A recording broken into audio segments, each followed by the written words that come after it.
I'm going to share today a really exciting way to think about growing and marketing your business. And we'll do that by first talking about the typical customer life cycle.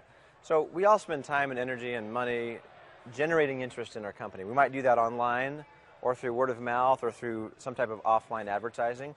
But we do all of that in an effort to get people to engage in our sales process. We all have a different sales process. Again, we may sell online, we may have a sales team, we may sell through estimates, things like that. And the goal in all of these cases is that we create a paying customer, that we win the deal. So let's take a quick example of how this plays out. So let's say that I spend $1,000 and about 10 hours of time generating interest, which creates 100 interested prospects for me that end up turning into 10 paying customers, okay? Great. Now let's say I want to take that 10 customers, I want to turn that into 20. So what do? What are my options? Well, with the typical customer life cycle, I can double the amount of dollars I'm spending on my advertising and marketing, or I can double the time. Maybe I'll spend more time in Craigslist or in social media in an effort to create more leads that can turn into more customers. Or I might work on my sales process a little bit. But there is a new breed of entrepreneurs and business owners that understand that there's a different way to grow a company today. And the typical customer life cycle is not ideal. And the reason is really it comes down to the fact that there are just holes in this here bucket. So I want to talk about 3 very specific holes, and then we'll talk about how we can maybe take things to the next level. So the very first thing I want to talk about, the first hole, is in website traffic. I want you to ask yourself, how many of the visitors who came to your website this morning were not ready to engage in your sales process? Probably a really, really high percentage. Unfortunately, when we don't capture those leads and give them a reason to engage with us, we lose them. They're lost forever. And they essentially bounce off of our website, and this is the first big hole that I want to talk about, is lost traffic. Okay, and where does that traffic go?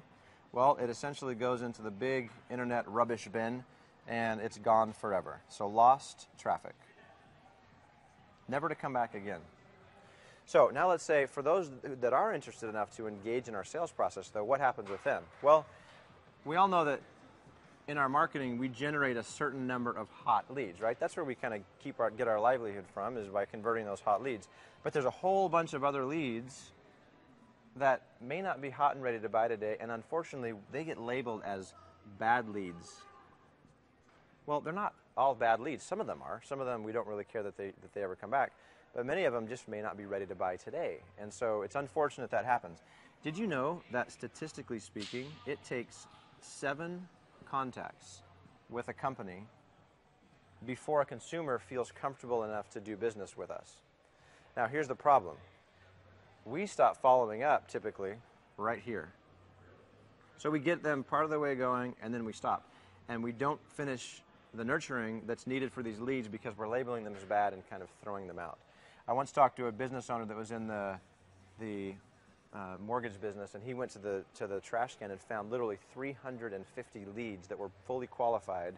Somebody thought they were bad and threw them out in the trash. So you may not have literal leads being thrown in the trash, but there is waste happening in your business, and that's our second big bucket that I want us to attack today. So this is lost leads.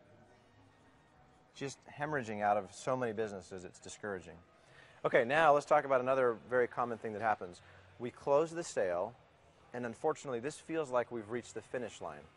And so what ends up happening is all of our energy and focus comes right back here, and we're wanting to drive more into the top of the funnel, right? Well, this is a tragedy, and this is the third hole I want to talk about, which is lost customers. Now, in some cases, we actually lose customers. They leave our business. By the way, did you know that 65% of consumers that leave a business to go to another vendor do so not because we jacked them up or we had a bad product or bad service. They leave because of indifference. Isn't that unfortunate that we'd have a customer that we spend all this money attracting and closing, and then they leave because we just didn't do a good enough job to really wow that customer? And it's unfortunate. So you may have customers that you actually lose,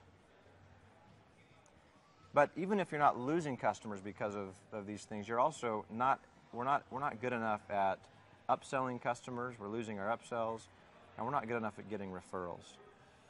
It is so much cheaper to sell to an existing customer than it is to go back and try to find a brand new prospect teach them about your company, convert them, and get more money out of them. But yet we're not able to do that very well today. Okay, so again, as I said, this is not the ideal way to work, and we've spent a lot of time working on a different model for thinking about your business marketing. So I'm going to erase all this stuff that we've been talking about here. I'm going to leave I'm going to leave these trash cans up as a reminder, because we're going to attack each one of these right now. Instead of just following what everybody else does and implementing the typical customer lifecycle, let's talk about what the perfect customer lifecycle could do in your business. And to do that, what we're going to do is we're going to attack each of these 3 holes in the bucket one by one and show you how the perfect customer lifecycle will help you to eliminate those holes. Okay? So the perfect customer lifecycle from a high level is a framework for thinking about your marketing, and it includes 7 different phases. We'll talk about each one right now. The first phase is attracting traffic. We'll do online advertising, maybe through Google AdWords or search engine optimization. We'll have word of mouth going on with our customers. Maybe we'll do some offline marketing. Whatever the sources of traffic that you pick will create interest in our company. Well, instead of following the pattern that most businesses do, where they have a website and they have most of the traffic going to it and leaving, and the only people that they capture are the people who buy, we're going to forget that idea, and we're going to intentionally and systematically capture leads. Well, how do we do that? It's very simple. We create a magnet. A magnet is a tool. It's something that is very valuable to your prospects. It could be informational. There's lots of different things, and we can teach you how to create these magnets. But a magnet is something that is interesting enough to them that in order to get it, they're going to give you their information so that we can follow up with them, and they're going to give you permission to follow up, okay? Now, I want you to imagine, if you had on your website, for example, let's say you have a web form offering this valuable magnet, and the people right now that are coming and just leaving because they have no interest in staying, because they're not ready to buy, what would happen if you could take 30 or 40% of those people and capture them into your database? So now you have their information, you can follow up. What would that be worth in your company? Okay, so we've captured the leads. Now we move on to into the sales process, and let's talk about attacking this lost lead problem. Remember, we have the leads that are not hot today, the ones that are just either cold or warm that we're labeling as bad leads, need to be saved, okay? So let's get rid of this. How do we do that? Well, there's 2 different ways of nurturing that we're going to do for our prospects, okay? The first thing we're going to do is something like this. Somebody fills out a form on our site, we've captured them. We're going to begin to follow up now with them. We're going to send them emails or direct mail pieces, different types of follow-up that we'll use to nurture the relationship, okay? Those who are interested enough to buy will move on into our conversion process. Those who are not, we actually have a place for them, and it's not the trash can. We're going to actually put them into a long-term nurture campaign. Well, what is that? Well, that's a slightly less aggressive, maybe a monthly touch where we're delivering valuable information to that prospect, and we're just staying in touch so that when the person is ready to buy, we're the ones that they're thinking about, not one of our competitors, okay?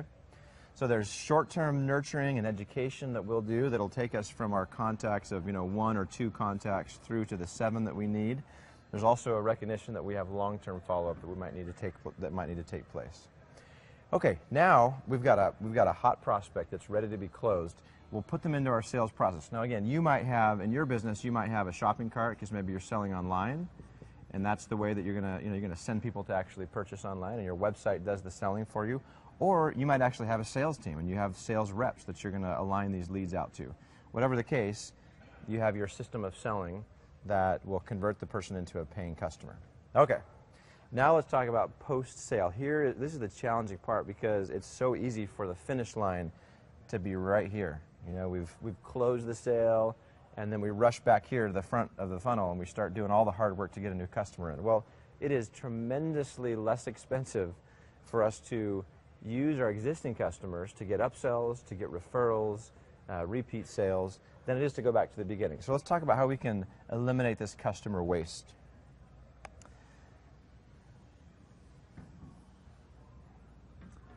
Okay, the first thing we're going to do is we're going to absolutely make sure that we are wowing our customers when they buy.